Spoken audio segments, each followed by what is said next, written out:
Hey guys, today we're reacting to a Lego story about a minifigure trick-or-treating and ending up in a lot of scary movies.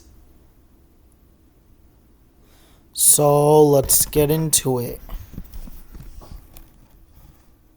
The story of a Lego minifigure trick-or-treating and ending up in scary movies. The story begins in the bedroom I built for a teenage boy named Jason. He loves cycling and is a big fan of the 80s movies and also loves Halloween. This time around, Jason wants to dress up as a stormtrooper from Star Wars. Jason is ready to trick-or-treat, so that's what we're building next. And with that, we're introducing the first movie, It. For this, I built a street where many people are dressed up as Halloween characters. Jason walks around in his stormtrooper suit and even visits the buyer's house from Stranger Things to trick-or-treat and receive some candy from Joyce and Will. But then, he hears a giggle from behind him and sees Pennywise the clown holding his balloon. And no one but Jason can see him. This scared Jason and made him run away. Instead, he ends up in front of this creepy mansion.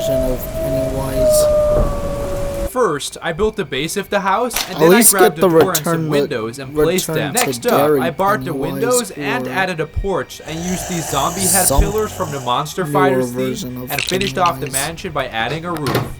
Jason sees the open front door and decides to go inside. To his surprise, he finds himself in an endless hallway with many doors. Then he sees a letter. Hey Jason, I want to play a game. Find the 3 keys and escape. After reading this, Jason opened the first door and entered a kitchen. For this second movie, we'll be visiting Scream, and in particular, the iconic phone call scene. For this, I built a white wall with these snot bricks. For the floor, I used black and white tiles to create an interesting pattern. The snot bricks in the wall are a connection for the counters and a sink, so I added these and also made a fridge. Additionally, I built this dining table with a newspaper and a plant. There's also a couple of tan chairs, which add some contrast to the room. As Jason enters the room, he immediately smells a delicious cake, so he runs to the counter and grabs it. While feasting on this treat, the telephone rings. Hey Jason, what's your favorite scary movie? Suddenly, Ghostface enters the kitchen through the window and starts chasing Jason. Luckily, he manages to escape to the hallway and slams the door shut. That was close, but now Jason still needs to find 3 keys to escape, because otherwise he's stuck here. Behind the next door is a boiler room. This is a reference to A Nightmare on Elm Street with one of my favorite movie characters, Freddy Krueger.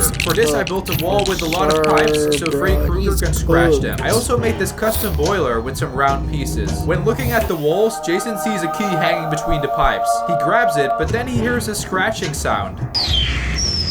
It's Freddy Krueger and he wants to trap Jason. So Jason runs past him and quickly closes the door behind him. Hopefully, Freddy won't visit him in his dreams, because that would be a total nightmare. With the first key in his possession, there's 2 more to go. So Jason enters the next room. This appears to be a destroyed bedroom with a girl sitting on her bed. For this room, I built a white wall and added this bed, which I designed particularly for this scene. Here's a custom Regan minifigure from The Exorcist, and I placed her on the bed. Jason sees a nightstand, so he searches for a key, but he can't find one. Then suddenly, Regan turned her head 360 degrees. After this scary encounter, Jason wants to go home. Up next, he walks into a living room for which I built a stone wall using these masonry bricks. I also added a cabinet with a TV, which was really fun to design. And there's this old chair on which Jason can finally relax. So he puts in the tape, sits on the couch, and starts watching some TV. This is a reference to the Ring movie. Started by building some bushes with tree leaves, which interestingly enough are held together with a stick and a grip piece. Next up, I built the iconic well with these 1x2 round edge plates and added it to the build. Finally, I added some grass pieces, and now we can recreate this scene.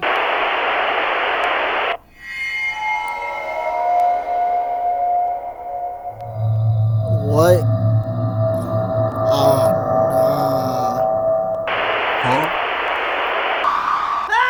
So after that jump scare, the game maker decided to give Jason a bit of a break and built this toy shop for him. There's this shelf with lots of toys, such as an airplane, a train, a bunch of gifts, and this big yellow box with Chucky. Jason walks in and immediately starts playing, and strangely enough, a minute later, the yellow box is empty and Chucky is nowhere to be found. Suddenly, Chucky jumps on top of Jason and tries to scare him.